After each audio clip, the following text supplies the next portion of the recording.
Welcome, everyone. All right, it's time for you to go to bed. No, Jimmy, please don't. I want to stay for the show. No. Shh. This is an old trick you can do to get them to go to sleep. Shh. See, watch. And now it's out for a while. We can do this whole thing. Welcome, everybody. I'm Jimmy Snow, and I really just hope that is much enough. Now, let's leave it in.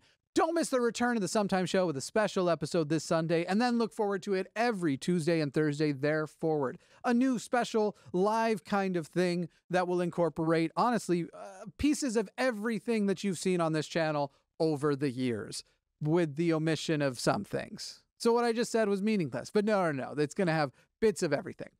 Anyway, that's not why we're here. We're here for one thing and one thing only. Mike Johnson.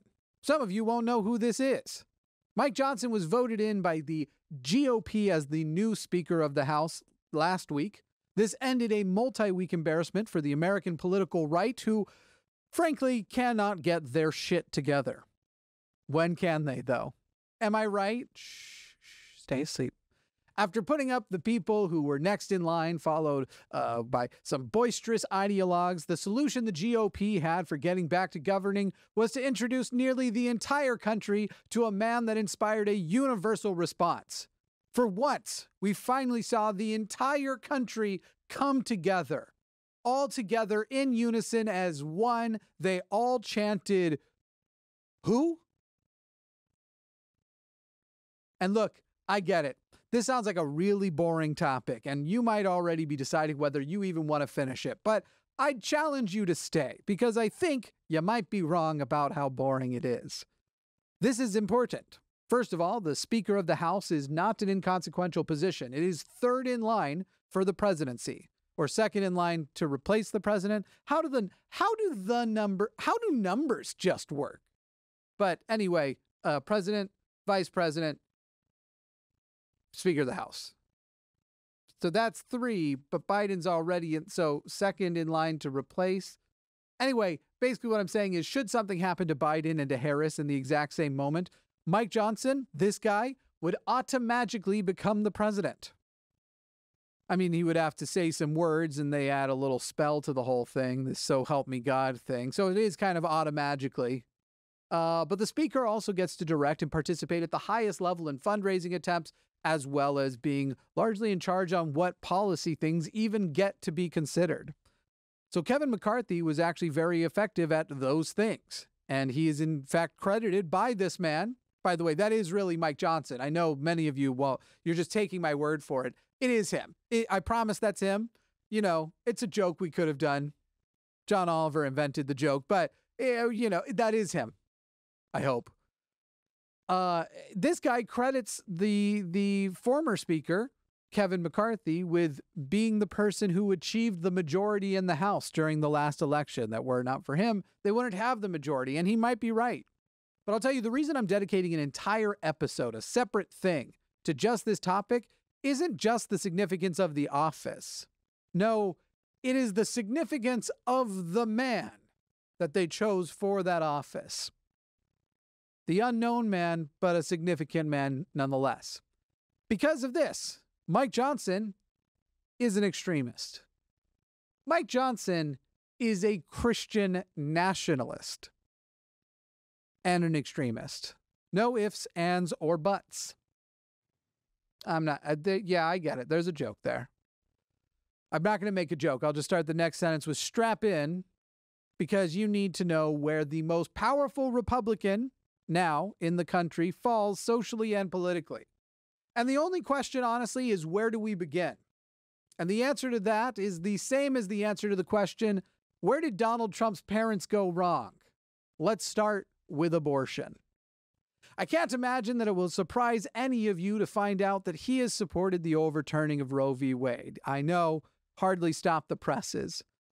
But before being elected, Mike Johnson also served as the spokesperson and attorney for a group called the Alliance Defense Fund, which is notably also an anti-gay organization, but don't you worry, we'll get there too. He has supported legislation banning abortions at different terms, starting with actual fertilization, and more recently up through bills that focus on pain capability.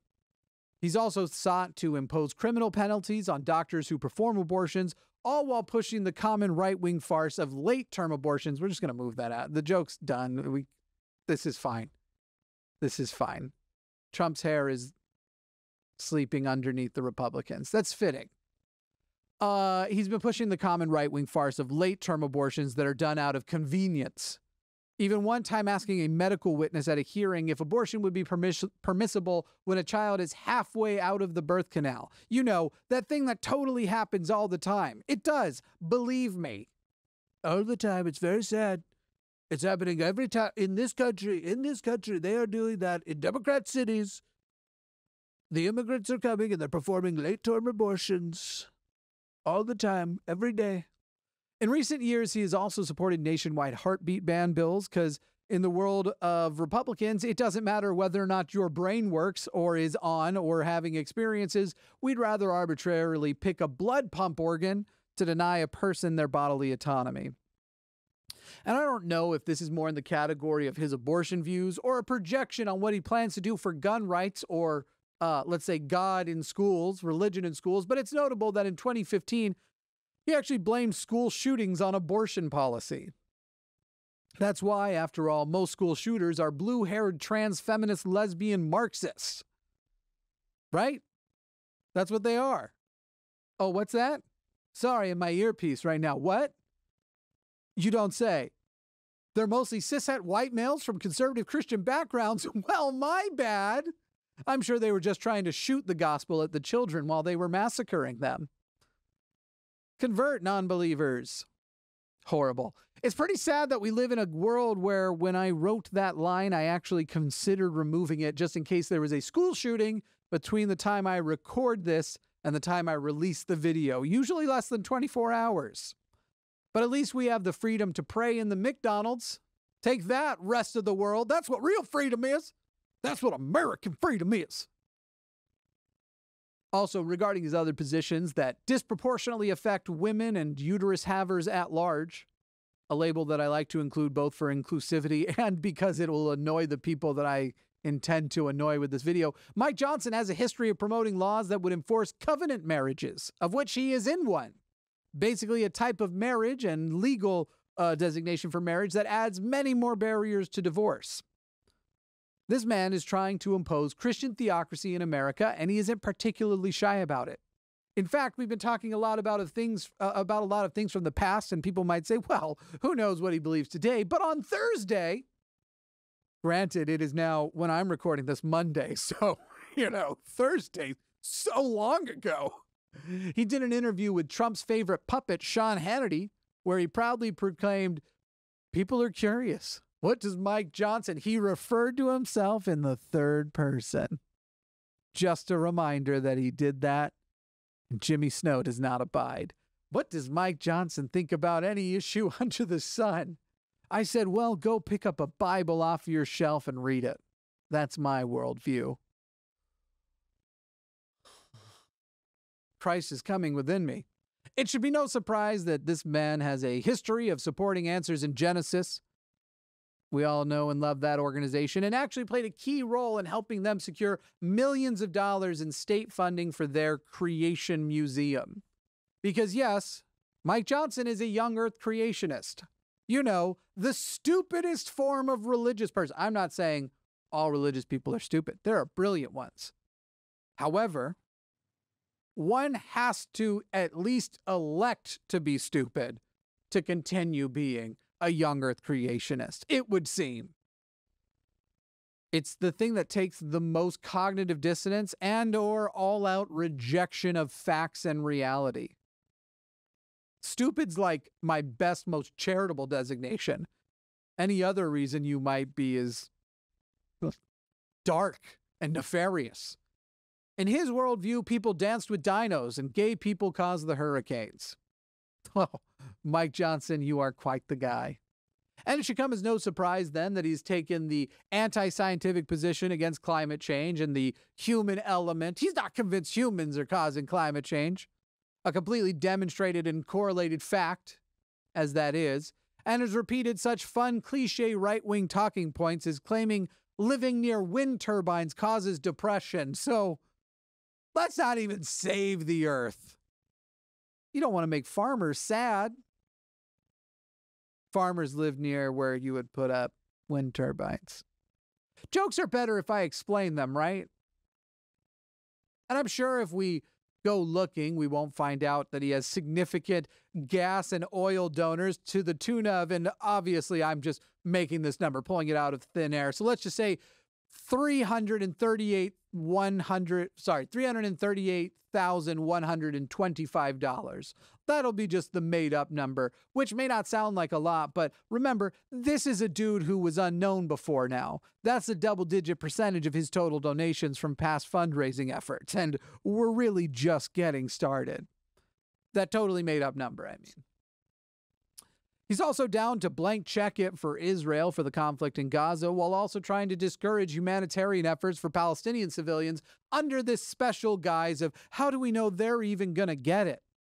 That's been fun to see, all these people not coming up with solutions on how to take care of Palestinian civilians, just trying to stop you from making any attempt. His public statements about homosexuality and gay marriage have been among the most extreme, using common alarmist tactics that we remember from like the 90s, such as comparing it to pedophilia and insisting it will lead to people wanting to marry their pets and weirdly going after polyamory too. Like he's lumping that's consenting adults. This is the point. One always wonders about the mindset of anyone who conceives this is possible, that people would want to marry their pets. And I'm not making any claims myself right now about Mike Johnson, but if anyone is aware of him having a dog, maybe check in on the dog from time to time. Certainly if he has a horse. More recently, he was very upset when Amazon removed the books of a conversion therapist. You know, like conversion therapy guy. In fact, I spent a lot of time actually trying to see if there's any way to redeem this man, to think like, well, here's something that's not so bad. What's something he didn't take the hardest right position on? And for a moment, it seemed like we might have found something, because he has at times in the past said mostly correct things about the difference in experience for black and white citizens in America. This apparently largely influenced by the fact that he has raised a black teenager, though this was about 20-odd years ago. Basically, it was looking pretty good. Don't get me wrong. There were always problems, probably starting with the story he likes to tell, or the fact he likes to share of the similarity he sees between himself and the popular white savior movie, The Blind Side. But still, he called the George Floyd murder a murder and has spoken to the difference in his black and white kids' experiences. However, he is now actually trying to walk all of that back too. He did it on Hannity and shift his comments to something his, let's be honest, racist allies can live with. Trying to move it out of nuance and into obscurity. At the end of the day is the way those words are said. It is hard to call anything that has happened some kind of victory for the left. This whole Kevin losing his seat and everything. And I hated Kevin. Not deeply, but as much as any other guy, any other leftist, any other person who's seeing what obstructionist the right can be. But honestly, right now, I'm sitting here thinking about Mike Johnson and going, we might be about to learn an intense lesson in the concept of the devil we know versus the devil we don't. Versus the devil we don't. Honestly, it's just amazing that Republicans can even figure out how to make something worse at this point. I mean, don't get me wrong.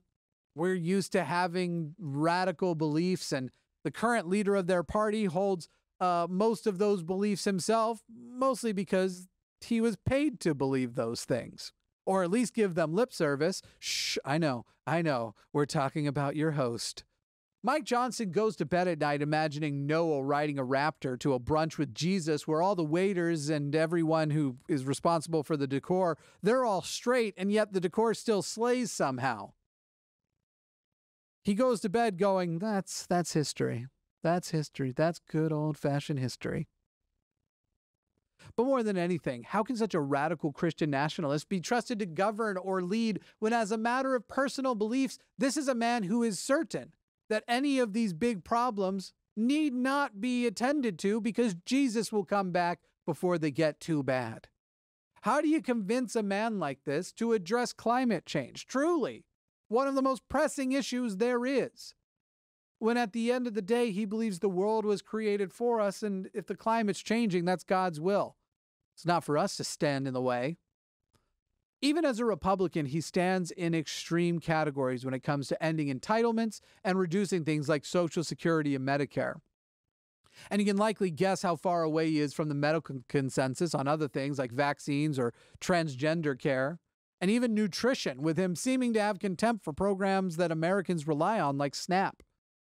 Obviously, he's anti-union. That's nothing new. And honestly, in a way, it seems like he's call it this union, the American Union, as his allegiance to the rich through his version of Christianity where Jesus hates the poor and expects them to go find some bootstraps seems to overwhelm his interest in helping the most people possible and expanding opportunities to everyone. So there he is, this guy. He's your new speaker if you're an American citizen, new Speaker of the House, third in line for the presidency. We'll see how he does and, frankly, how long he lasts. Because already there is controversy beginning as the next deadline to prevent a government shutdown looms, and members of his party want to take support of Ukraine off of the table. And with their new rules, the same poison that Kevin McCarthy agreed to put in the punch, that could come for Mike Johnson also. I honestly wish I could just embrace my cynicism at this point and lean back and say something like, well, GOP, it's your bed. Why don't you go lay in it? But unfortunately, they're now in charge of the nation's bed. We're all in there. And we're all about to get fucked. Don't forget to check out the return of the Sometime Show this Sunday and subscribe so you don't miss the live episodes of the Sometime Show each Tuesday and Thursday thereafter.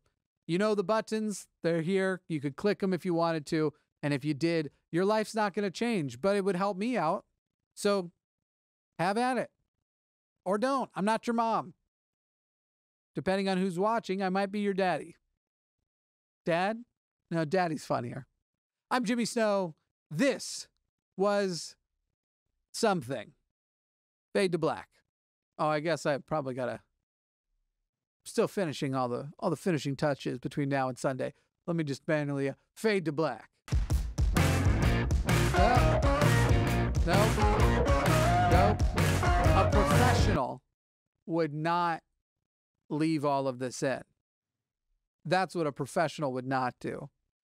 But Jimmy Snow just noted something. One, that people who refer to themselves in the third person are horrible.